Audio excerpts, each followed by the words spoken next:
नमस्कार दोस्तों, स्वागत है आपका study for public service commission में। जैसे कि आप सभी जानते हैं कि आरपीएफ सब इंस्पेक्टर की जो है एग्ज़ाम डेट रिलीज़ की गई है और बहुत जल्द जो है आपका एग्ज़ाम होने वाला है। उसी एग्ज़ाम को ध्यान में रखते हुए हमने यहाँ पे जो है आरपीएफ सब इंस्पेक्टर की जो है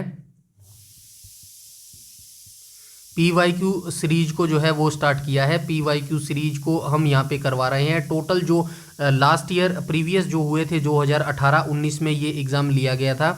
प्रीवियस ईयर क्वेश्चन यहाँ पे टोटल 23 शिफ्टों में जो है ये एग्ज़ाम लिया गया था। इन 23 शिफ्टों के जीके जीएस के जो क्वेश्चन है वो हम यहाँ पे कंप्लीट करवा रहे हैं, क्योंकि जीके जीएस का वेटेज बहुत ज़्यादा रहता है। 50 क्वेश्चन जो है जीके जीएस से आपके यहाँ से पूछे जाते हैं। तो इस वीडियो सीरीज को आपको देखना बेहद ज़रूरी है ताकि आपका जीके जीएस में स्कोर काफ़ी अच्छा हो सके। साथ में जो अदर्स एग्ज़ाम्स हैं, जैसे कि कांस्टेबल का एग्ज़ाम हो गया, अभी तो एग्ज़ाम डेट नहीं आई है, बट ऑफिशियली जो है जनवरी फरवरी में आपको एग्ज़ाम डेट देखने को मिल सकती है। कांस्टेबल के बच्चे आरपीएफ वाले, और जो अभी एग्ज़ाम डेट आई हुई है टेक्नीशियन के बच्चे हो गए, जेई के बच्चे हो गए, एएलपी के बच्चे हो गए, वो सभी भी इस वीडियो सीरीज को अंत तक जरूर देखिएगा। बहुत ज़्यादा डेफिनेटली आपको जो है हेल्प होने वाली है जीके जीएस पोर्शन अपने क्वेश्चन पेपर में। आज जो है हम यहाँ पे फिफ्थ पार्ट जो है यहाँ पे डिस्कस करने वाले हैं। इससे पहले जो है 4 पार्ट्स आ चुके हैं, तो 4 पार्ट्स आपने नहीं देखे हैं तो वो जल्दी से जल्दी देख लीजिएगा। साथ में इसकी पीडीएफ जो है वो बिल्कुल आपको फ्री में मिलती है। कहाँ पर आपको जो है पीडीएफ फ्री में मिलेगी? तो हमारे टेलीग्राम चैनल पर जो है वो पीडीएफ आपको बिल्कुल फ्री में मिलेगी। वहाँ से जो अटेम्प्ट करके आप अपना स्कोर भी चेक कर सकते हैं कि कितने आप यहाँ पे स्कोर ठीक कर पा रहे हैं। तो चलिए आज के जो पार्ट्स फिफ्थ पार्ट है इसको हम स्टार्ट कर लेते हैं बिना किसी टाइम वेस्ट के। क्वेश्चन नंबर फर्स्ट पे चलते हैं। क्वेश्चन नंबर फर्स्ट में कहा गया है कैग किन खातों का लेखा परीक्षण जो है वो करता है। कैग को हिंदी में क्या कहा जाता है? तो हिंदी में कहा जाता है भारत के नियंत्रक एवं महालेखा परीक्षक।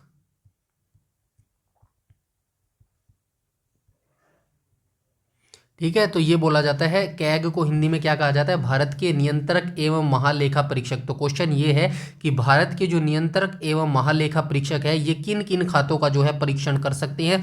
तो राइट ऑप्शन हो जाएगा ऑप्शन नंबर डी, यानी कि केंद्र सरकार के खाते, राज्य सरकार के खाते और वित्तीय सहायता प्राप्त अन्य सरकारी जितने भी संस्थान हैं उन सभी का जो है ये लेखा परीक्षण कर सकते हैं, जिसको इंग्लिश में कैग बोला जाता है। और किस अनुच्छेद के अंतर्गत आते हैं ये? तो ये अनुच्छेद 148 के अंतर्गत आते हैं, यानी कि 148 के अंतर्गत जो है ये कैग के जो नियम व शर्तें हैं वो सभी आती है। चलते हैं हम हमारे नेक्स्ट क्वेश्चन नंबर सेकंड पर। क्वेश्चन नंबर सेकंड में कहा गया विश्व प्रसिद्ध चार मीनार कहाँ पर अवस्थित है? तो चार मीनार की जो मस्जिद है वो कहाँ पर अवस्थित है? बेंगलुरु, नई दिल्ली, हैदराबाद या फिर मुंबई? इजी क्वेश्चन है, सभी को आता होगा। ऑब्वियसली ऑप्शन नंबर सी इसका करेक्ट हो जाएगा।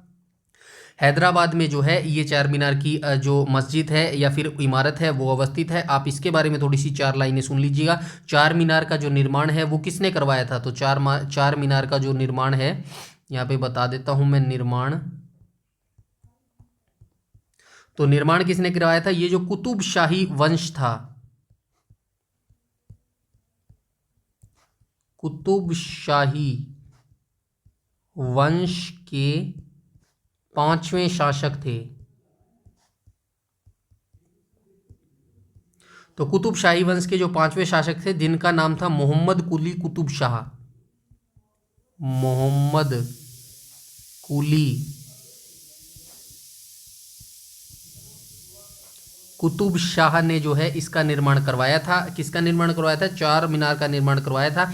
और कब करवाया था? 1591 ईस्वी में जो है इसका निर्माण करवाया था। इतनी जानकारी आपको होनी चाहिए। और यह हैदराबाद में, तेलंगाना में मूसी नदी के किनारे पर बना हुआ है। इतना भी याद रखना, हैदराबाद में किस नदी के किनारे बना हुआ है? मूसी नदी के किनारे।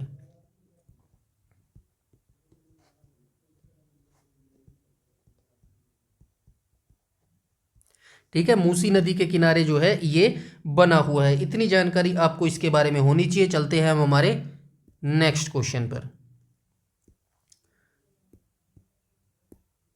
नेक्स्ट क्वेश्चन में पूछा गया कंपाउंड माइक्रोस्कोप का कौन सा लेंस वास्तविक उल्टा और बड़ा प्रतिबिंब बनाता है। तो कंपाउंड माइक्रोस्कोप जो होता है उसका कौन सा लेंस ऐसा होता है जो वास्तविक उल्टा और जो बड़ा प्रतिबिंब है यानी कि जो छाया होती है वो बनाता है। ऑब्जेक्टिव लेंस बनाता है, फोकल प्लेन बनाता है, फोकल लेंथ बनाता है या फिर आईपीस बनाता है। क्वेश्चन नंबर 3 का जो है राइट ऑप्शन हो जाएगा ऑप्शन नंबर ए, यानी कि कंपाउंड माइक्रोस्कोप का जो ऑब्जेक्टिव लेंस होता है वो वास्तविक उल्टा और बड़ा प्रतिबिंब बनाता है। चलते हैं नेक्स्ट क्वेश्चन पर।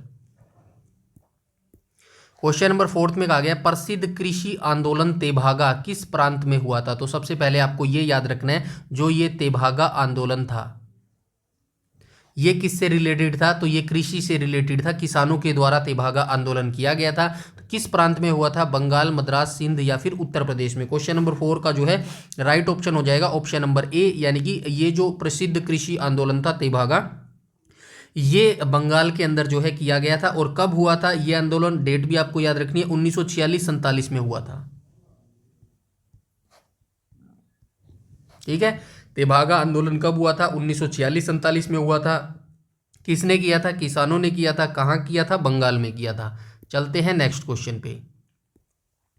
क्वेश्चन नंबर 5 में कहा गया निम्नलिखित शहरों में से कौन सा उत्तर पूर्व भारत का प्रवेश द्वार जो है वो कहा जाता है। तो भारत का कौन सा ऐसा राज्य है जिसको उत्तर पूर्व भारत का जो है, उत्तर पूर्व भारत यानी कि नॉर्थ ईस्ट की यहाँ पे बात हो रही है, ये जो नॉर्थ ईस्ट के राज्य हैं इनकी यहाँ पे बात हो रही है। तो इसमें से कौन से राज्यों का जो है प्रवेश द्वार भारत का बोला जाता है, गंगकोट, दिसपुर, गुवाहाटी या फिर आइजोल। तो राइट ऑप्शन हो जाएगा क्वेश्चन नंबर 5 का ऑप्शन नंबर सी, यानी कि गुवाहाटी जो है ये इसका राइट ऑप्शन हो जाएगा। और जो गुवाहाटी है ये कहाँ पर पड़ता है, तो असम जो है, असम राज्य है।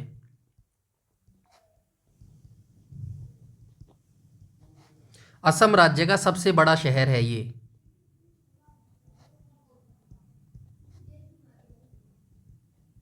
ठीक है, असम राज्य का जो है ये सबसे बड़ा जो है शहर है। तो ये उत्तर भारत का जो प्रवेश द्वार है वो किसे कहा जाता है, गुवाहाटी को कहा जाता है। गुवाहाटी कहाँ पर है, असम के अंदर है।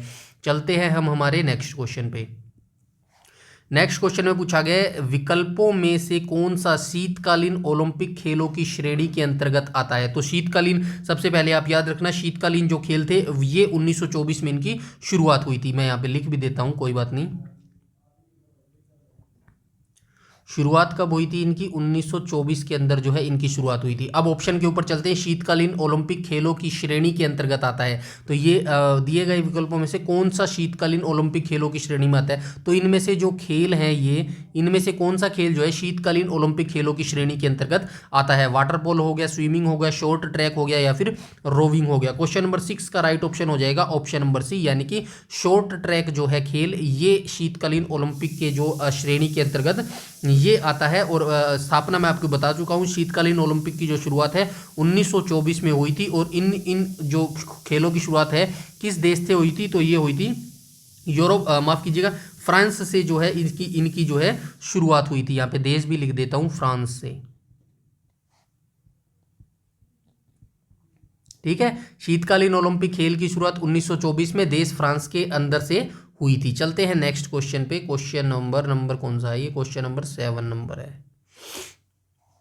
क्वेश्चन नंबर 7 में कहा गया पंचायत की शक्तियों, अधिकारों और कर्तव्यों को संविधान की 11वीं अनुसूची के द्वारा शामिल किया गया है। तो सबसे पहले आपको ये याद रखना है, काफ़ी इंपॉर्टेंट क्वेश्चन है, पॉलिटी से रिलेटेड ये क्वेश्चन है।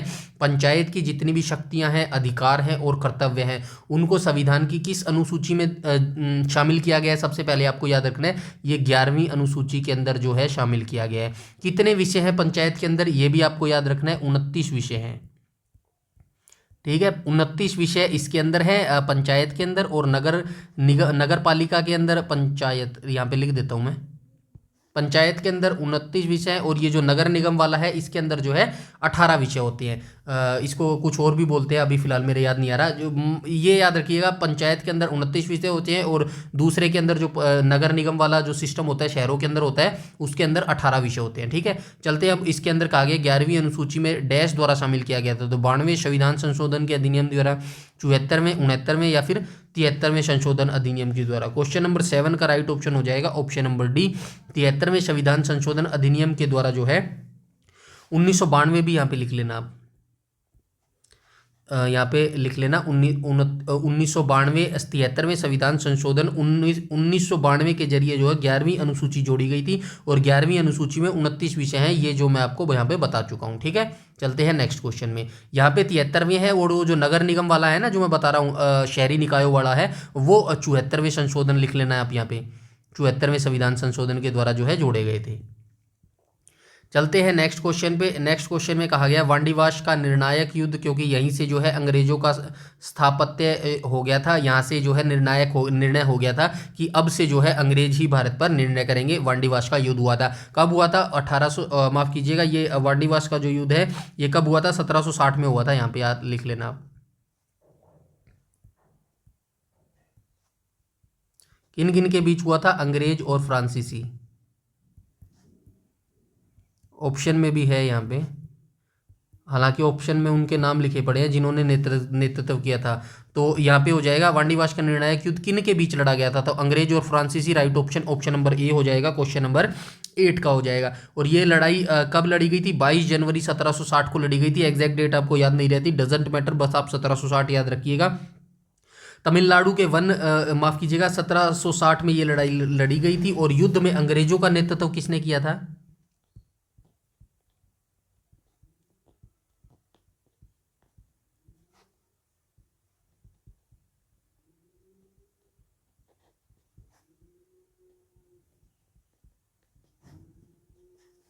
तो अंग्रेजों का जो नेतृत्व किया था वो किया था सर आइरे कूट ने।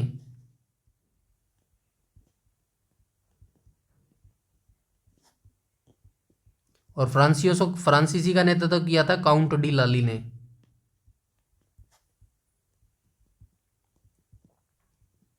ठीक है, इतनी जानकारी आपको इस वांडीवाश के युद्ध के बारे में होनी चाहिए। चलते हैं नेक्स्ट क्वेश्चन पे। क्वेश्चन नंबर नेक्स्ट में कहा गया भारतीय कृषि को अक्सर कहा जाता है। तो भारतीय कृषि को अक्सर क्या कहा जाता है? दुनिया का अन्न भंडार, मानव जाति की उद्धारक, लाखों लोगों का भविष्य, या फिर मानसून प्रदाव। तो क्वेश्चन नंबर 9 का राइट ऑप्शन हो जाएगा ऑप्शन नंबर डी, यानी कि मानसून प्रदोजाव है, ये कहा जाता है भारतीय कृषि को। क्योंकि आज भी भारतीय जो किसान है वो मानसून पर निर्भर रहते हैं, क्योंकि आधुनिक जो कृषि है वो नहीं करते। यहाँ पे जो लेटेस्ट टेक्नोलॉजी है उससे यहाँ पे जो है कृषि को नहीं किया जाता। भारत में आज भी जो भारत में कृषि है वो मानसून के ऊपर आधारित है। मानसून अच्छा आता है तो कृषि अच्छी होती है, अदरवाइज जो है फसलों को जो है काफ़ी ज़्यादा नुकसान हो जाता है। इसके अकॉर्डिंग हम अगर चीन की बात करें तो चीन में जो है आधुनिक कृषि की जाती है, क्योंकि वहाँ पे जो है लेटेस्ट टेक्नोलॉजी का यूज किया जाता है कृषि के अंदर। और इसी के जरिए आप देख सकते हैं जो सभी फसलें होंगी, लगभग सभी फसलें आप मान सकते हैं, गेहूँ, चावल,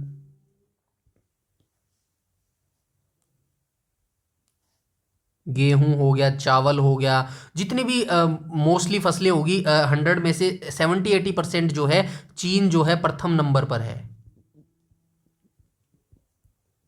वो इसी कारण है क्योंकि वो मानसून पर निर्भर नहीं रहता, उन्होंने कृषि के अंदर जो है टेक्नोलॉजी का यूज किया है। चलते हैं नेक्स्ट क्वेश्चन पे। नेक्स्ट क्वेश्चन में कहा गया क्वेश्चन नंबर 10 में कार्बनिक यौगिक में अप अचक्रीय या खुली श्रृंखला वाले यौगिकों को भी कहा जाता है। तो कार्बनिक यौगिक में जो अचक्रीय या फिर खुली श्रृंखला वाले यौगिक होते हैं उनको क्या कहा जाता है? एलिफेटिक यौगिक, विषम चक्रीय यौगिक, सुगंधित यौगिक, या फिर समचक्की यौगिक। क्वेश्चन नंबर 10 का जो है राइट ऑप्शन हो जाएगा ऑप्शन नंबर ए, यानी कि एलिफेटिक यौगिक बोला जाता है। कार्बनिक यौगिकों में अचक्रीय या फिर खुली श्रृंखला वाले जो यौगिक होते हैं उनको कहा जाता है एलिफेटिक यौगिक। चलते हैं नेक्स्ट क्वेश्चन पे।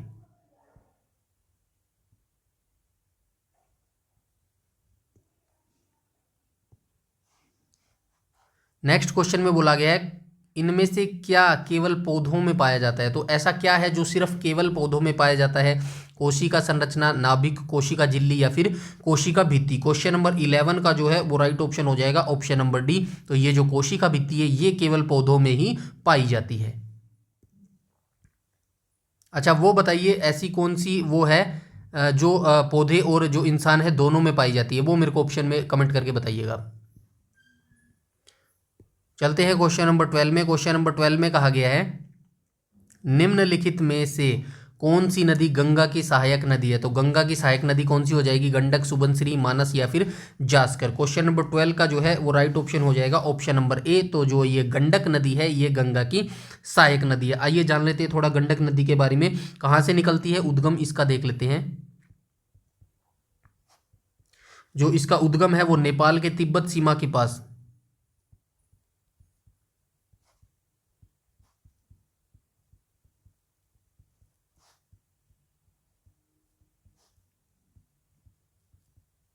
जो धौलागिरी पर्वत है,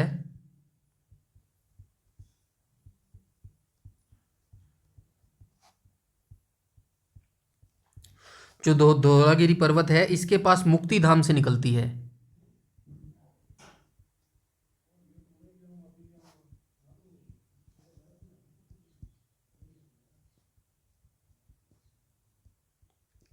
ठीक है, तो ये जो गंडक नदी है नेपाल के तिब्बत सीमा के पास धौलागिरी पर्वत के पास मुक्ति धाम से निकलती है। यह नदी हिमालय से निकलती है और नेपाल के रास्ते कुशीनगर होकर बिहार के पटना के पास गंगा में मिलती है। तो गंगा में कहाँ मिलती है? बिहार के पटना।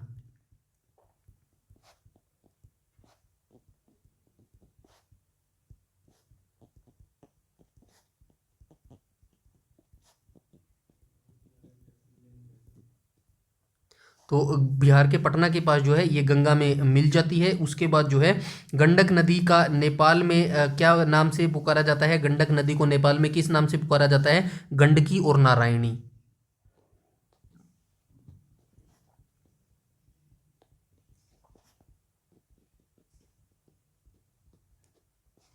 तो इन दो नामों से जो है नेपाल के अंदर इसको जाना जाता है। इतनी जानकारी आपको होनी चाहिए। चलते हैं हम हमारे नेक्स्ट क्वेश्चन पे। नेक्स्ट क्वेश्चन में कहा गया क्योटो प्रोटोकॉल का उद्देश्य है। क्योटो प्रोटोकॉल सबसे पहले आपको याद रखना है जापान के क्योटो शहर के अंदर ये हुआ था। तो ये क्योटो प्रोटोकॉल का उद्देश्य क्या है? तो क्वेश्चन नंबर 13 का जो है वो राइट ऑप्शन हो जाएगा ऑप्शन नंबर बी, यानी कि ग्रीन हाउस गैस उत्सर्जन को कम करना ही क्योटो प्रोटोकॉल का जो है उद्देश्य है। तो ये क्योटो प्रोटोकॉल कब हुआ था? 11 दिसंबर 1997।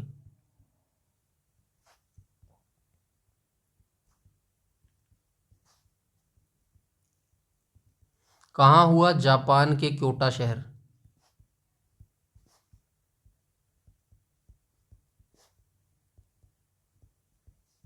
ठीक है, तो क्योटो प्रोटोकॉल जो है 11 दिसंबर 1997 को जापान के क्योटो में अपनाया गया था। और लागू कब हुआ था? लागू की भी डेट इसकी याद रख लेना। तो ये लागू कब हुआ था? फरवरी 2005। दोनों डेट्स याद रखना। जो है लागू तो ये माफ़ कीजिएगा 2005 में हुआ था और कोट अपनाया गया था ये 1997 को। ठीक है, ये दोनों डेट्स आप याद रख लेना। और इसका उद्देश्य क्या है? ग्रीन हाउस गैस उत्सर्जन को कम करना।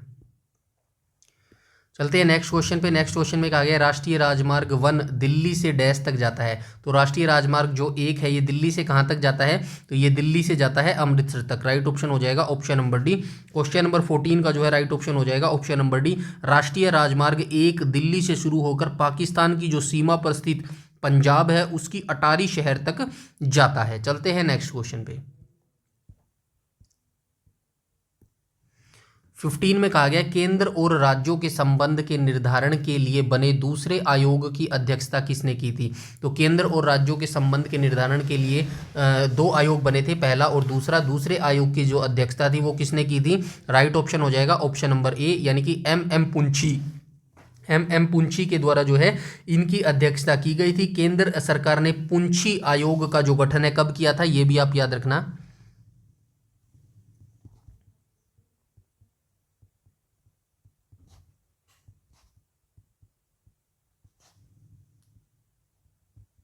2007 में जो है इसका गठन किया गया था। और जो मुख्य न्यायाधीश थे मदन मोहन पुंजी, माफ कीजिएगा मदन मोहन पुंछी को इसकी अध्यक्षता मिली थी।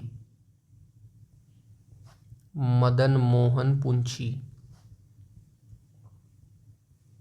की अध्यक्षता में 2007 में इस जो है इसका गठन किया गया था। ठीक है, केंद्र और राज्यों के संबंध के निर्धारण के लिए दूसरा आयोग गठित कब किया गया था? 2007 को। अध्यक्ष किसे बनाया गया था? मदन मोहन पुंछी को, यानी कि एम पुंछी को। ठीक है, चलते हैं नेक्स्ट क्वेश्चन पे।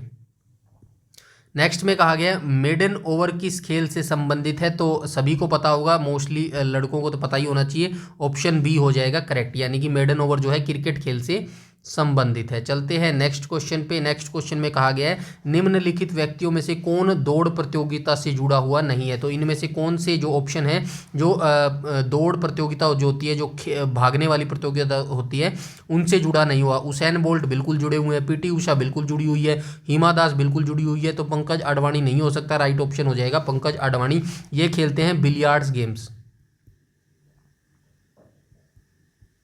या फिर स्नूकर। ठीक है, उसेन बोल्ट का संबंध कहाँ से है, जमैका से। उसके बाद पीटी उषा का संबंध कहाँ से हो जाएगा, कोई बता सकता है, तो ये जो पीटी उषा है ये हमारी हो जाएंगी केरल की। उसके बाद ये जो पंकज आडवाणी है ये कहाँ के रहने वाले हैं, तो पंकज आडवाणी जो है ये रहने वाले हैं पुणे महाराष्ट्र के।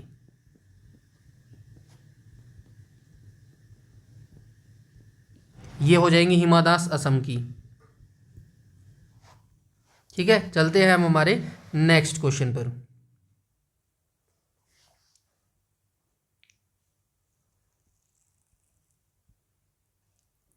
नेक्स्ट क्वेश्चन में कहा गया है काम करने अथवा ऊर्जा स्थानांतरण की दर को क्या कहा जाता है, तो काम करने अथवा ऊर्जा स्थानांतरण, जैसे कि ऊर्जा स्थानांतरित होती है उसकी दर को क्या कहा जाता है, जूल, बल, शक्ति या फिर गति। क्वेश्चन नंबर 18 का राइट ऑप्शन हो जाएगा ऑप्शन नंबर सी। तो काम करने अथवा ऊर्जा स्थानांतरण की दर को शक्ति कहा जाता है। चलते हैं नेक्स्ट क्वेश्चन पे। नेक्स्ट में कहा गया है विद्युत और चुंबकीय क्षेत्र द्वारा त्वरण के अंतर्गत विद्युत आवेशित कणों को डैश के रूप में प्रेषित किया जाता है, तो विद्युत और चुंबकीय जो क्षेत्र होता है उसके त्वरण के अंतर्गत विद्युत आवेशित जो कण होते हैं, जिन कणों में विद्युत होती है, जिन कणों में विद्युत होती है, डैश के रूप में प्रेषित किया जाता है। तो किस रूप में जो है वो प्रेषित किया जाता है, विद्युत चुंबकीय आवर्ती, विद्युत चुंबकीय विकिरण, विद्युत चुंबकीय आयाम या फिर विद्युत चुंबकीय प्रेरण। क्वेश्चन नंबर 19 का राइट ऑप्शन हो जाएगा ऑप्शन नंबर बी, यानी कि विद्युत चुंबकीय विकिरण के रूप में जो है प्रेषित किया जाता है। नेक्स्ट क्वेश्चन में कहा गया है क्वेश्चन नंबर 20 राज्य के नीति निर्देशक सिद्धांतों में संशोधन निम्नलिखित में से किस बहुमत के आधार पर जो है वो किया जाता है। तो सबसे पहले आप याद रखना राज्य के नीति निर्देशक सिद्धांत यानी कि डीपीएसपी। ठीक है, डीपीएसपी जो है ये हमने किस देश से लिए हैं, तो ये हमने लिए हैं आयरलैंड देश से। ठीक है,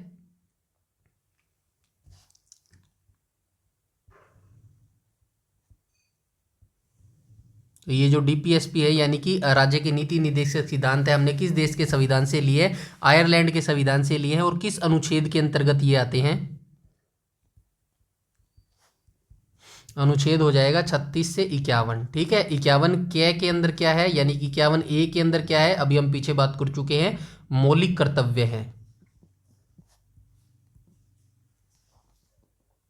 ठीक है, इतनी आपको जानकारी होनी चाहिए। इसके बाद इसका आंसर देख लेते हैं, किस बहुमत के आधार पर किया जाता है नीति निर्देशक सिद्धांतों में जो संशोधन है किस बहुमत के आधार पर किया जाता है। क्वेश्चन नंबर 20 का जो है ये राइट ऑप्शन हो जाएगा ऑप्शन नंबर बी, संसद के विशेष बहुमत के द्वारा जो है नीति निर्देशक सिद्धांतों में संशोधन किया जा सकता है। चलते हैं हम हमारे नेक्स्ट क्वेश्चन पर।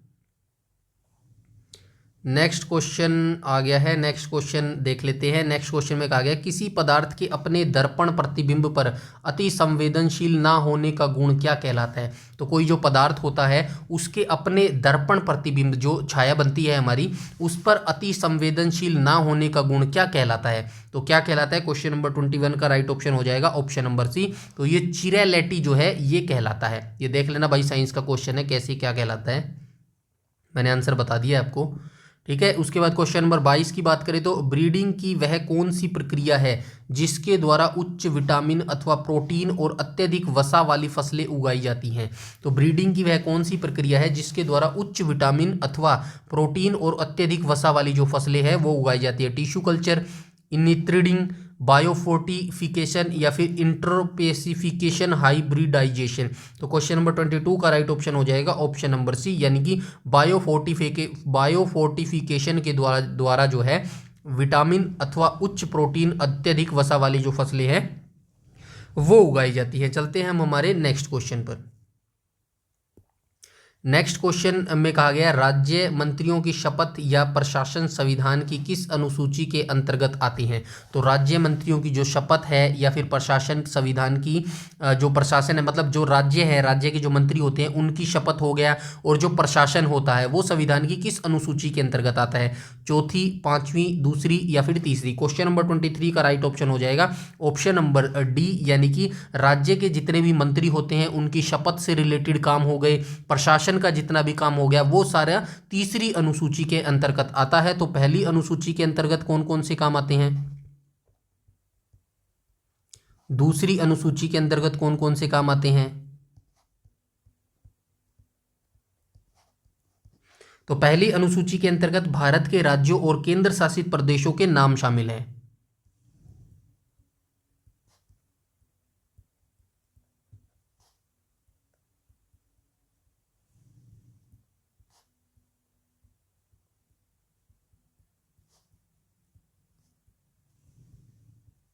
दूसरी अनुसूची में क्या शामिल किया गया है, तो दूसरी अनुसूची में भारत की राज्य व्यवस्था के विभिन्न पदाधिकारियों के वेतन भत्ते, जितने भी भारत के पदाधिकारी होते हैं, पदाधिकारियों के वेतन भत्ते, पदाधिकारियों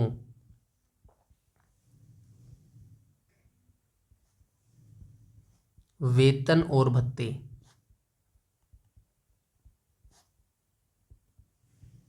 ठीक है, और तीसरी अनुसूची में क्या शामिल किया गया है, तो राज्य मंत्रियों की शपथ और प्रशासन का जो काम है वो सारा तीसरी अनुसूची के अंदर इंक्लूड किया गया है। चलते हैं नेक्स्ट क्वेश्चन पे। नेक्स्ट में कहा गया है हाइड्रोलिक तनाव और उससे संबंधित आयतनिक तनाव के अनुपात को डैश कहा जाता है। तो हाइड्रोलिक जो तनाव होता है और उससे संबंधित आयतनिक तनाव होता है, इनके अनुपात को क्या कहा जाता है। तो इनके अनुपात को क्या कहा जाता है, इनके अनुपात को कहा जाता है आयतन प्रत्यास्था मापांक जो है ये बोला जाता है। चलते हैं नेक्स्ट क्वेश्चन पे। क्वेश्चन नंबर 25 में कहा गया अनुसूचित क्षेत्र के संबंध में संसदीय कानून बनाने का अधिकार निम्नलिखित में से किसके पास होता है। तो किसके पास होता है, संसद के पास होता है, मंत्रिमंडल के मंत्री के पास होता है, राज्यपाल के पास होता है, या फिर राज्य विधानमंडल के पास होता है। राइट ऑप्शन हो जाएगा राज्यपाल के पास होता है।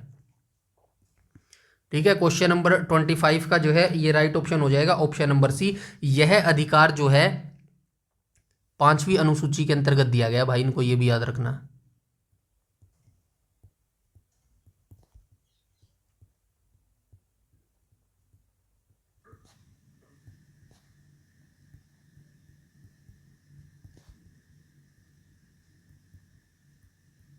तो राज्यपालों को जो ये अधिकार है अनुसूचित क्षेत्र के संबंध में संसदीय कानून बनाने का जो अधिकार है ये पांचवी अनुसूची के अंतर्गत जो है इनको दिया गया है। और इसके बाद आपको ये याद रखना है संसद को किसी क्षेत्र को अनुसूचित क्षेत्र घोषणे की, ये याद रखना, किसी भी क्षेत्र को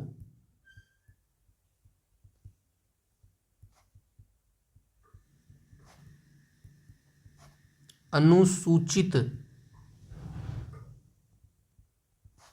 क्षेत्र घोषित करने की शक्ति किसके पास है, तो यह है संसद के पास।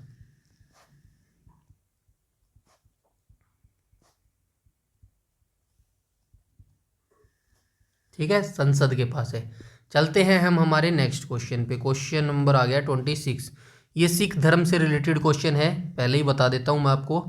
सिख धर्म में कितने गुरु हुए हैं, 10 गुरु हुए हैं। 10 गुरु कौन कौन से हुए हैं, तो आइए इनको देख लेते हैं। पहले 10 गुरु को नाम देख लेते हैं। सबसे पहले थे गुरु नानक देव। ठीक है, तो ये गुरु नानक देव जी थे। सिख धर्म की स्थापना गुरु नानक देव ने की थी। और इनका जन्म कब हुआ था, तो इनका जन्म भी याद रखना। इनका जो जन्म है 15 अप्रैल 1469 को हुआ था।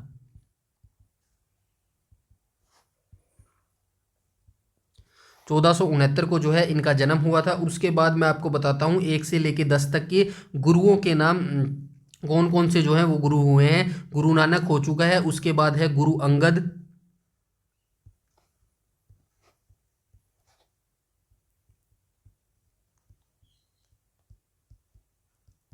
थर्ड पे आ जाएंगे गुरु अमरदास,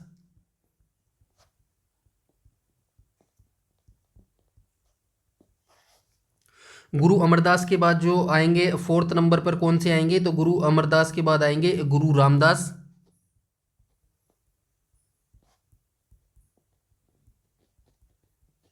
गुरु रामदास के बाद जो है ये कौन से आएंगे, गुरु अर्जुन देव आएंगे।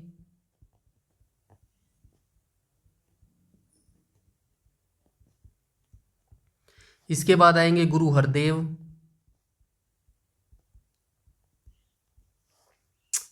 गुरु अर्जुन देव के बाद आएंगे गुरु हरगोविंद आएंगे, माफ कीजिएगा यहाँ पे गुरु हरगोविंद लिख लेना आप, कोई नहीं ऊपर नीचे कर लेना आप।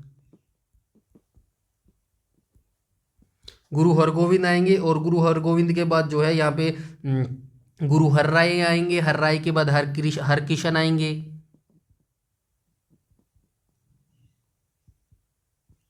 हरकिशन के बाद कौन से आएंगे, तो हरकिशन के बाद आएंगे गुरु तेग बहादुर। कहाँ पे लिखूं, जगह ही नहीं बची, गुरु तेग बहादुर।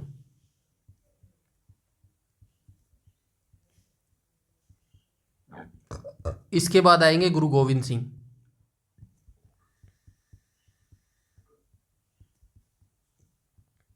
ठीक है, तो ये 10 गुरु हुए हैं, तो इनको आप थोड़ा सा याद रख लेना। चलते हैं हमारे नेक्स्ट क्वेश्चन पे। नेक्स्ट क्वेश्चन में कहा गया है वे जानवर जिनकी कोशिकाएं बाह्य और आंतरिक झिल्ली के बीच भ्रूण परत में व्यवस्थित रहती है कहलाते हैं। तो वे जानवर कौन से होते हैं जिनकी जो कोशिकाएं होती है वो बाहरी और आंतरिक झिल्ली के बीच जो भ्रूण होता है, भ्रूण की परत होती है, उसमें व्यवस्थित रहती है। तो ये कौन से हो जाएंगे, क्वेश्चन नंबर 27 का जो है राइट ऑप्शन हो जाएगा ऑप्शन नंबर बी, यानी कि डाइप्लोबालास्टिक जानवर जो होते हैं उनकी बाहरी और आंतरिक झिल्ली भ्रूण की परत में जो है व्यवस्थित रहती है। चलते हैं क्वेश्चन नंबर 28 में कहा गया है निम्नलिखित में से किसने मणिपुरी नृत्य को शांति निकेतन में प्रदर्शन कर उसकी जो है ख्याति वापस दिलाई थी। तो ये कौन से महानुभाव थे जिन्होंने मणिपुर नृत्य को शांति निकेतन में प्रदर्शन करके उसे उसकी ख्याति वापस दिलाई थी। ऑब्वियसली रविंद्रनाथ टैगोर ही थे जिन्होंने जो है मणिपुरी नृत्य को शांति निकेतन में प्रदर्शन कर उसे उसकी ख्याति दिलाई थी। इनके बारे में थोड़ा सा आप याद रख लेना, रविंद्रनाथ टैगोर के बारे में। इनका जन्म कब हुआ था, तो इनका जन्म 1861 में हुआ था। 1861 में इनका जन्म हुआ था। और गांधी जी का जन्म आप ऐसे याद रख सकते हैं, इन्हीं को मिला के 1869 में गांधी जी का जन्म हुआ था। ठीक है, उसके बाद हम चलते हैं आगे। 1861 में जो है इनका जन्म हो गया था।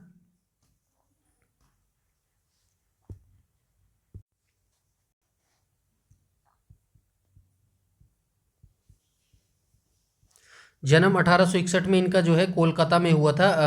और यह एशिया के पहले नोबेल पुरस्कार विजेता भी है। और इनको जो नोबेल पुरस्कार है साहित्य के लिए कब मिला था,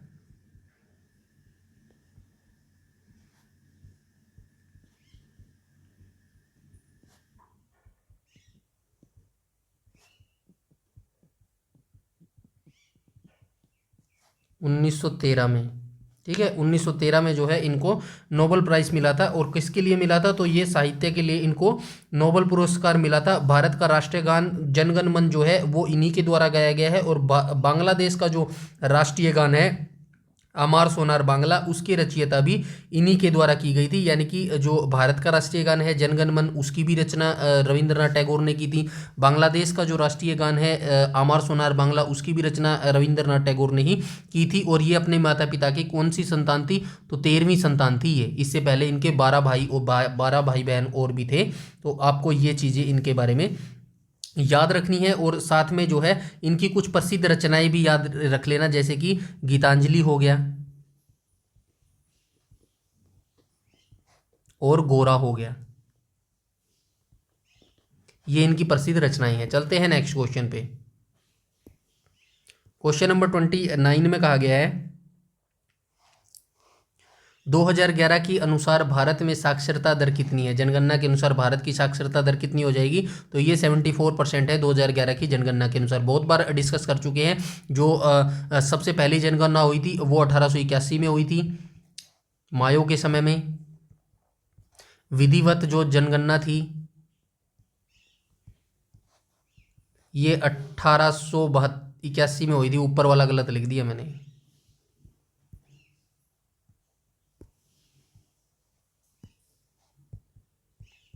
ठीक है, और ये हुई थी रिपन के समय में। कितनी जनगणनाएं हो चुकी हैं? 15वीं जनगणना थी 2011 वाली। आज़ादी के बाद कौन सी थी? 7वीं थी।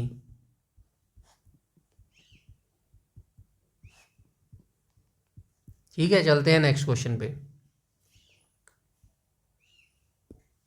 क्वेश्चन नंबर 30 में कहा गया अर्थशास्त्र वह विज्ञान है जिसके अंतर्गत मानव व्यवहार का विकल्प के रूप में प्रयोग किए जाने वाले परिणाम और अपर्याप्त आय के अंतर संबंध के रूप में अध्ययन किया जाता है। यह कथन किसका है? तो ये लंबी चौड़ी लाइनें आप एक दो बार पढ़ लेना। तो यह कथन किसके द्वारा दिया गया था? तो क्वेश्चन नंबर 30 का राइट ऑप्शन हो जाएगा ऑप्शन नंबर सी। यह जो कथन था रॉबिन्सन के द्वारा दिया गया था। नेक्स्ट क्वेश्चन पे चलते हैं। क्वेश्चन नंबर 31 में कहा गया एकीकृत ऊर्जा नीति के अनुसार बिजली की मांग ये कितना हो जाएगा? 8 लाख मेगावाट कब तक होने की जो है संभावना है? तो ये एकीकृत ऊर्जा नीति के अनुसार जो बिजली की मांग है 8 लाख मेगावाट कब तक होने की संभावना है? तो ये हो जाएगा ऑप्शन नंबर, क्वेश्चन नंबर 31 का जो है राइट ऑप्शन हो जाएगा ऑप्शन नंबर सी, यानी कि 2031-32 तक तो जो है 8 लाख मेगावाट तक की होने की संभावना है एकीकृत ऊर्जा नीति के अनुसार। ये करंट अफेयर से रिलेटेड है, उस समय का पूछा गया था। उसके बाद चलते हैं क्वेश्चन नंबर 32 पर। 32 में कहा गया पनामा नहर जोड़ती है। तो पनामा नहर किस किस को जोड़ती है? क्वेश्चन नंबर 32 का राइट ऑप्शन हो जाएगा ऑप्शन नंबर बी। तो ये जो अटलांटिक महासागर और प्रशांत महासागर को जोड़ती है पनामा नहर। तो पनामा नहर के बारे में याद रख लेना। पनामा नहर जो है प्रशांत और अटलांटिक महासागरों को जोड़ने वाला एक मानव निर्मित जल मार्ग है। यह जो 82 किलोमीटर लंबा है, लंबाई भी इसकी आप याद रख लेना, 82 किलोमीटर। चौड़ाई कितनी है इसकी? चौड़ाई हो जाएगी 90 मीटर। ठीक है, इतनी आपको जानकारी होनी चाहिए। पनामा नहर का निर्माण कब हुआ था? 14 अगस्त 1914 को पूरा हुआ था।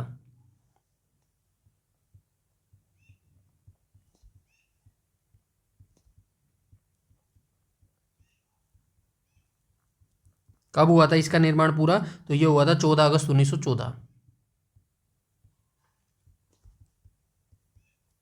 14 अगस्त 1914 को जो है ये निर्माण पूरा हो गया था और 15 अगस्त 1914 को इस जहाज के आवागमन के लिए इसको खोल भी दिया गया था। चलते हैं नेक्स्ट क्वेश्चन पे।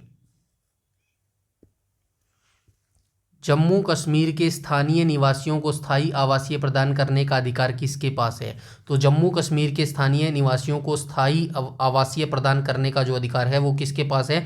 राज्य विधानमंडल, राष्ट्रपति, राज्य का मुख्यमंत्री या फिर संसद के पास? क्वेश्चन नंबर 33 का राइट ऑप्शन हो जाएगा ऑप्शन नंबर ए, राज्य विधानमंडल। अभी कुछ चेंजेस भी वगैरह किए गए हैं वहाँ पर जम्मू कश्मीर के बारे में, उससे रिलेट करके आप इस क्वेश्चन को एक बार फिर से देख लेना। चलते हैं नेक्स्ट क्वेश्चन पे।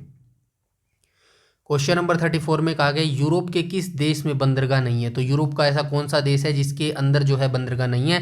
राइट ऑप्शन हो जाएगा स्विट्जरलैंड। क्वेश्चन नंबर 34 का राइट ऑप्शन हो जाएगा स्विट्जरलैंड। तो स्विट्जरलैंड में जो है एक भी बंदरगाह नहीं है। स्विट्जरलैंड की राजधानी क्या हो जाएगी?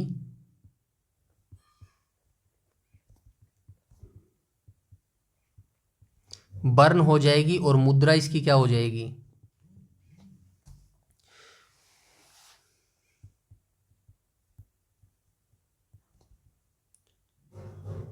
स्विस फ्रैंक जो है इसकी मुद्रा हो जाएगी। चलते हैं नेक्स्ट क्वेश्चन पे।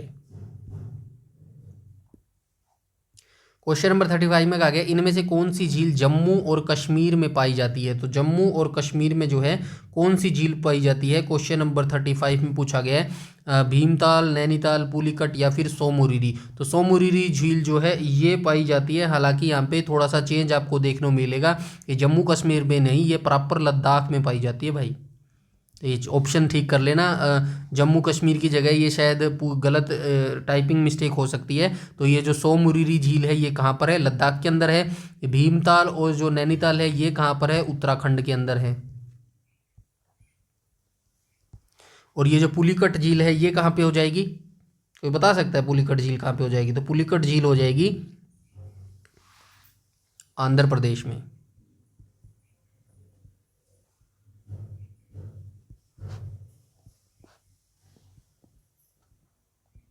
आंध्र प्रदेश के नेलोर जिले में जो है यह झील अवस्थित है।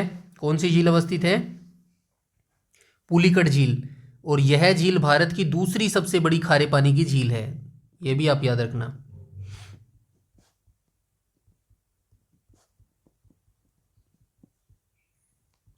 तो पहली झील कौन सी है, पहली भी लिख लेते हैं।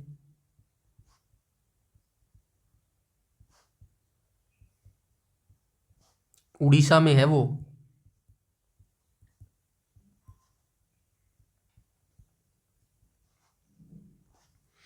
तो पहली झील जो हो जाएगी ये हो जाएगी चिल्का झील।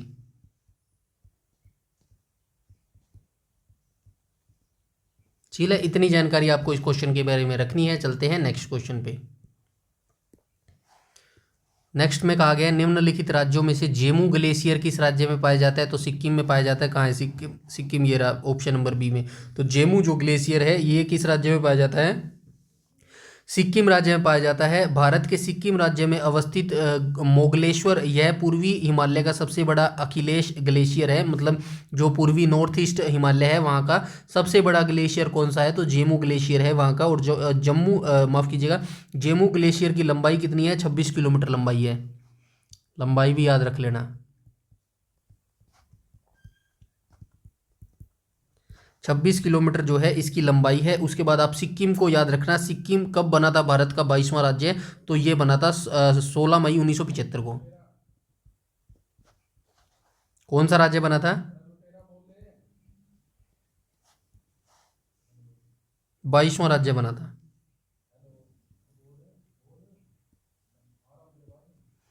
क्वेश्चन नंबर 37 में कहा गया है श्रीलंका में जातीय संघर्ष में मध्यस्थता के लिए प्रसिद्ध भारत श्रीलंका समझौते पर हस्ताक्षर कब किए गए थे। तो कब किए गए थे, 88, 86, 87 या फिर 1989 में। तो क्वेश्चन नंबर 37 का जो है राइट ऑप्शन हो जाएगा ऑप्शन नंबर सी। तो ये 1987 में किए गए थे। श्रीलंका में जातीय संघर्ष में मध्यस्थता के लिए जो प्रसिद्ध भारत श्रीलंका समझौता है वो कब किया गया था, 1987 में। तो क्वेश्चन नंबर 38 पे आ जाते हैं। पानीपत की तीसरी लड़ाई में मराठाओं को किसने हराया था। ये पानीपत की पहली लड़ाई, दूसरी लड़ाई, तीसरी लड़ाई, सबसे बार घिसे पिटे क्वेश्चन है ये। और हर बार वनडे वाले एग्जाम वाले जो है भर भर के इन क्वेश्चनों को पूछ लेते हैं। कभी पानीपत की तीसरी लड़ाई पूछ लेते हैं, कभी पानीपत की पहली और कभी पानीपत की दूसरी लड़ाई पूछ लेते हैं। तो ऑब्वियसली अहमद शाह अब्दाली ने जो है मराठाओं को हराया था। बता देता हूँ मैं एक बार आपको, पहली, दूसरी, तीसरी। पहली लड़ाई कब लड़ी गई थी, तो आइए मैं आपको जो है आराम से बता देता हूं। पहली लड़ाई लड़ाई गई थी 21 अप्रैल 1526 को। दूसरी लड़ाई कब लड़ी गई थी, तो दूसरी लड़ाई लड़ी गई थी 5 नवंबर 1556 को। तीसरी लड़ाई कब लड़ी गई थी, तो ये जनवरी में लड़ी गई थी, 14 जनवरी 1761 को। ठीक है, हो गई आधी जानकारी। दूसरी जानकारी याद रखते हैं, पहली जो लड़ाई थी किस किस के बीच में लड़ी गई थी, तो ये लड़ी गई थी बाबर और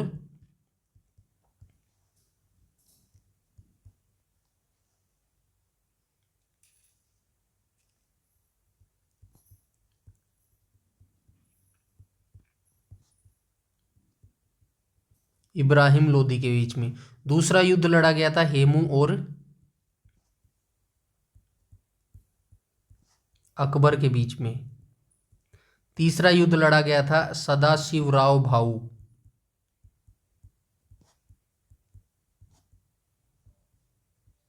और अहमद शाह अब्दाली। ठीक है, इतनी जानकारी आप तीनों क्वेश्चन में होनी चाहिए। आपको बता देता हूं, पहले युद्ध में बाबर जीता था, दूसरे युद्ध में अकबर जीता था, तीसरे युद्ध में अहमद शाह अब्दाली जीता था। यहाँ पे लिखा हुआ है क्वेश्चन। ठीक है, चलते हैं नेक्स्ट क्वेश्चन पे। क्वेश्चन नंबर 39 में कहा गया है, ये हमारा टेलीग्राम ग्रुप है study for public service commission करके अगर आप सर्च करेंगे तो हमारा चैनल आ जाएगा। उसको भी जल्दी से जल्दी ज्वाइन कर लेना, क्योंकि सारे इंपॉर्टेंट्स प्रीवियस ईयर क्वेश्चन की पीडीएफ, रिजल्ट की पीडीएफ, जितनी भी इंपॉर्टेंट जानकारी है वो टेलीग्राम पर ही प्रोवाइड करवाई जाती है। चलते हैं नेक्स्ट क्वेश्चन पे। संसद के दोनों सदनों की संयुक्त बैठक का प्रावधान किस संविधान से लिया गया है। तो जो संसद के दोनों सदनों की संयुक्त बैठक है सबसे पहले कौन लेता है? ये राष्ट्रपति जी लेते हैं हमारे। और किस संविधान से लिया गया है? आयरिश संविधान, सोवियत संविधान, ऑस्ट्रेलिया संविधान। क्वेश्चन नंबर 39 का जो है राइट ऑप्शन हो जाएगा ऑप्शन नंबर सी। तो ये लिया गया है ऑस्ट्रेलिया के संविधान से लिया गया है। इसकी अध्यक्षता कौन करते हैं? हमारे राष्ट्रपति जी करते हैं। दोनों सदनों की संयुक्त बैठक का जो अध्यक्षता है वो हमारे राष्ट्रपति जी करते हैं। चलते हैं नेक्स्ट क्वेश्चन पे। क्वेश्चन नंबर 40 में कहा गया है इनमें से कौन सा एशियाई मूल का खेल नहीं है? तो एशियाई मूल का खेल कौन सा नहीं है? खो खो बिल्कुल है एशिया का, कबड्डी बिल्कुल है, लूडो बिल्कुल है, रग्बी नहीं है। तो राइट ऑप्शन भी रग्बी हो जाएगा। तो रग्बी जो है एशियाई मूल का खेल नहीं है। इनके बारे में थोड़ी सी आप जानकारी याद रखना। रग्बी की जो शुरुआत है इंग्लैंड के वार्की शहर के रग्बी स्कूल में हुई थी। इतनी जानकारी आपको याद रखना। रग्बी की शुरुआत कहाँ पे हुई थी? इंग्लैंड में हुई थी। बस इतना याद रखना। चलते हैं नेक्स्ट क्वेश्चन पे। कौन सा क्वेश्चन है? दिए गए विकल्पों में कौन सा बॉक्सिंग खेल से संबंधित नहीं है? तो बॉक्सिंग खेल से संबंधित कौन सा शब्द नहीं है? अपरकट, बर्डी, नॉकआउट, पंच। राइट ऑप्शन हो जाएगा ऑप्शन नंबर बी, यानी कि बर्डी जो है इसका राइट ऑप्शन हो जाएगा। अपरकट, नॉकआउट और पंच तीनों ही बॉक्सिंग से संबंधित शब्द हैं।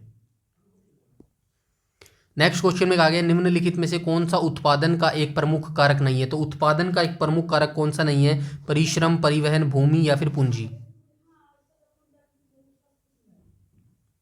क्वेश्चन नंबर 42 का राइट ऑप्शन हो जाएगा ऑप्शन नंबर बी। तो ये जो परिवहन है ये उत्पादन का एक प्रमुख कारण नहीं है। उत्पादन किससे होता है? जब आप परिश्रम करेंगे तब उत्पादन कर पाएंगे। भूमि आपके पास होनी चाहिए तो उत्पादन होगा। पूंजी उसके अंदर लगाएंगे तो आपका उत्पादन होगा। परिवहन का इससे कोई भी लेना देना नहीं है। 43 में कहा गया है जो भारत के 4 वेद हैं इनके बारे में पूछा गया है। चलिए इनके बारे में भी जान लेते हैं थोड़ा सा। निम्नलिखित वेदों में से किस ब्रह्म वेद के नाम से जो है जाना जाता है? तो किस वेद को जो है ब्रह्म वेद के नाम से भी जाना जाता है? 43 का राइट ऑप्शन हो जाएगा option number B. Atharva Veda को जो है वो ब्रह्म वेद के नाम से जाना जाता है। सीक्वेंस वाइज मैं आपको बता देता हूँ। सबसे पहले आएगा ऋग्वेद, पहले नंबर पर आएगा ऋग्वेद। दूसरे नंबर पर क्या आएगा? तो दूसरे नंबर पर आएगा यजुर्वेद। तीसरे नंबर पर आएगा सामवेद। चौथे नंबर पर आएगा अथर्ववेद। ये सीक्वेंस वाइज आते हैं। सीक्वेंस वाइज भी कई बार पूछ लेता है तो ऐसे ही याद रखना है। पहले नंबर पर ऋग्वेद, दूसरे नंबर पर यजुर्वेद, तीसरे नंबर पर सामवेद, चौथे नंबर पर अथर्ववेद। तो मैं थोड़ा सा बता देता हूं इनके बारे में। ऋग्वेद जो है सबसे प्राचीन है, सबसे प्राचीन है ऋग्वेद और सबसे नवीनतम है अथर्ववेद।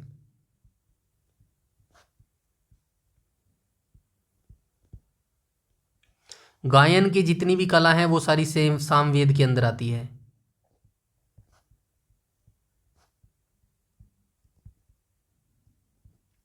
तो जो सामवेद है वो गायन से संबंधित है। थोड़ा सा मैं बता देता हूं। ऋग्वेद को सबसे प्राचीन वेद माना जाता है और जो है कर्मकांड शुक्ल एवं कृष्ण भाग जो है यजुर्वेद के अंदर क्या आता है? कर्मकांड शुक्ल एवं कृष्ण भाग में विभाजित किया गया है यजुर्वेद को। उसके बाद जो सामवेद है ये संगीत से संबंधित है। और जो अथर्ववेद है, चौथा अथर्ववेद है सबसे नवीनतम, इसके अंदर जादू टोना वगैरह आता है। जो जादू टोना वगैरह जो है अथर्ववेद के अंतर्गत आता है। चलते हैं नेक्स्ट क्वेश्चन पे। FIG किस स्केल का शशि निकाय है? FIG यानी कि FIG पूछा गया। तो FIG जो है किससे हो जाएगा? ये हो जाएगा जिम्नास्टिक से। तो FIG जो है ये किसका शशि निकाय है? तो ये हो जाएगा जिम्नास्टिक का शशि निकाय हो जाएगा। FIG का तात्पर्य क्या हो जाएगा? फेडरेशन इंटरनेशनल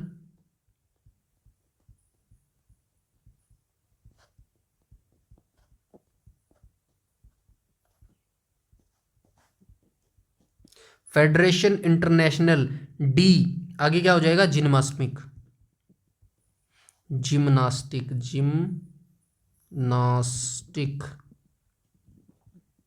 तो ये इसकी फुल फॉर्म हो जाएगी FIG की, फेडरेशन इंटरनेशनल डी जिम्नास्टिक। और FIG का किस स्केल से शशि निकाय है? तो ये हो जाएगा जिम्नास्टिक से।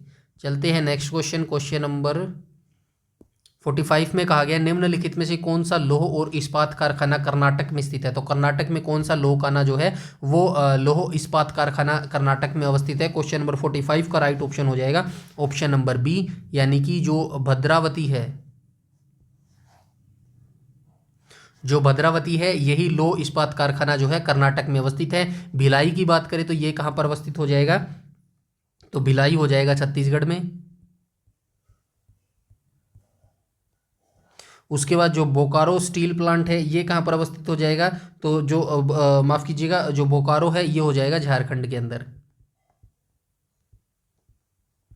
राउरकेला हो जाएगा, कहाँ हो जाएगा, ये राउरकेला हो जाएगा उड़ीसा के अंदर। ठीक है, ये तीनों की लोकेशन भी आप याद रखना। भद्रवती की मैंने बता दी कर्नाटक। ये अगर कर्नाटक का पूछा जा सकता है तो भिलाई का भी अगली बार आपसे पूछा जा सकता है कि निम्नलिखित में से जो भिलाई कारखाना है वो किस राज्य में अवस्थित है। ठीक है, ये चारों ऑप्शन याद रखना। चलते हैं नेक्स्ट क्वेश्चन पे। नेक्स्ट क्वेश्चन में कहा गया दिल्ली के प्रसिद्ध शासक फरीद को किस नाम से जाना जाता है, तो फरीद को शेरशाह सूरी के नाम से जाना जाता है। काफ़ी इजी क्वेश्चन है और काफ़ी इंपॉर्टेंट क्वेश्चन है, वनडे एग्जाम्स वालों को बहुत ज़्यादा प्यार है शेरशाह सूरी से। तो शेरशाह सूरी के बारे में आइए थोड़ा सा हम जान लेते हैं, क्योंकि शेरशाह सूरी जो है बहुत ही इंपॉर्टेंट पर्सन है। इनका जो जन्म है कब हुआ था, 1486 में जो है इनका जन्म हुआ था। इनका असली नाम फरीद है, यहाँ पे लिखा भी हुआ है। असली नाम जो है इनका फरीद है। शेरशाह सूरी एक अफगान राजा थे।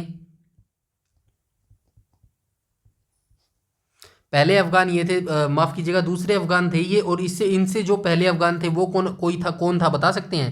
इनसे पहले भी एक अफगान थे जो भारत पर राज कर चुके थे।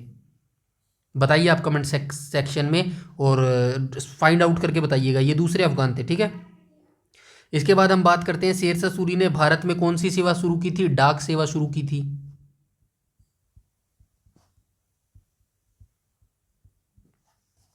डाक सेवा इनके द्वारा शुरू की गई थी। इनके द्वारा कुछ किले भी बनाए गए थे, जिसमें रोहतास किला,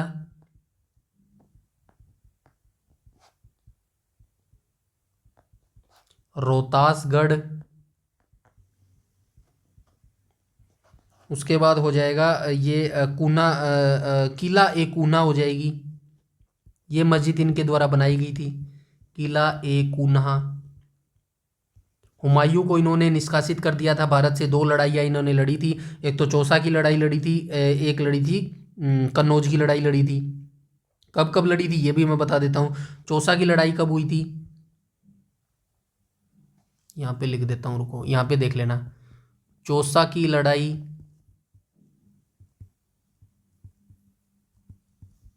तो चौसा की जो लड़ाई है ये कब लड़ी गई थी, तो चौसा की लड़ाई जो है ये लड़ी गई थी 26 जून 1539 को।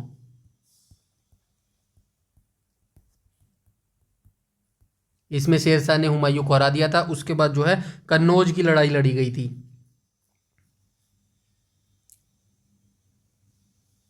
तो ये जो कन्नौज की लड़ाई थी ये कब लड़ी गई थी, 17 मई 1540।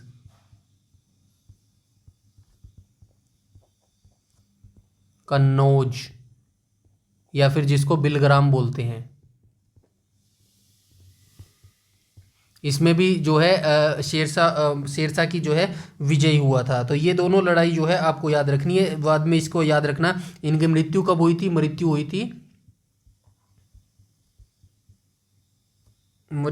थी 1545 में।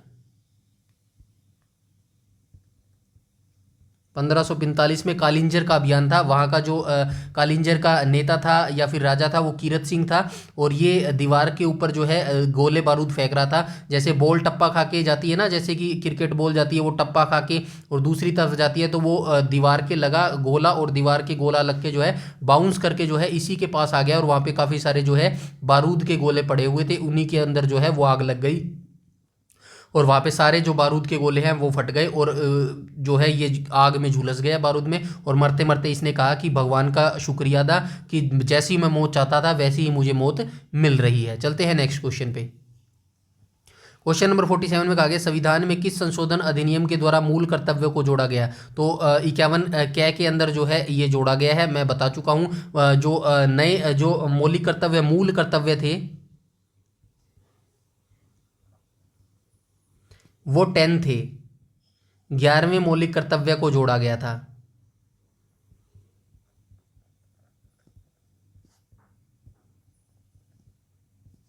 ठीक है, अभी बता देता हूँ किसके तहत जोड़ा गया था। सबसे पहले हम बात कर लेते हैं 42वें संविधान संशोधन, यहाँ पे आ जाएगा राइट ऑप्शन 1976 अधिनियम। ठीक है, ये भी आप याद रखना, 1976 के अधिनियम के तहत जो है इसको जोड़ा गया था। 51A मैं आपको बता चुका हूँ, यहाँ पे अनुच्छेद 51A में जोड़ा गया था, भाग 4 के अंदर है।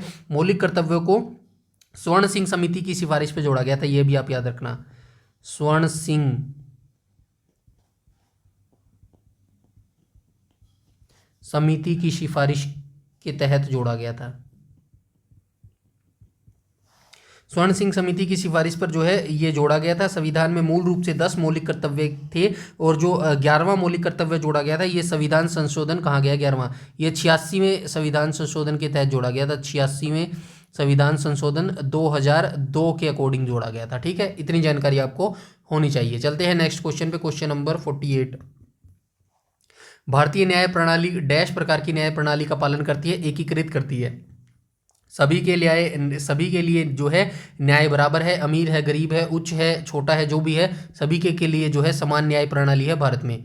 क्वेश्चन नंबर 49 की बात करें, गैर निष्पादित संपत्ति के एक लोन या एडवांस है जो डैश अवधि के लिए मूल या ब्याज भुगतान पर ओवरड्यू रहता है, 90 दिन के लिए ये ओवरड्यू रहता है। चलते हैं नेक्स्ट क्वेश्चन, जो कि आज का हमारा लास्ट क्वेश्चन रहने वाला है, क्वेश्चन नंबर 50 में कहा गया है कि निम्नलिखित में से दुनिया की सबसे बड़ी क्षेत्रफल के अनुसार ताज़ा पानी की झील कौन सी है, तो ये हो जाएगी सुपीरियर झील। सुपीरियर झील जो है ये ताज़े पानी की सबसे बड़ी झील है ताज़े पानी की। और दूसरे नंबर पर आ जाएगी विक्टोरिया,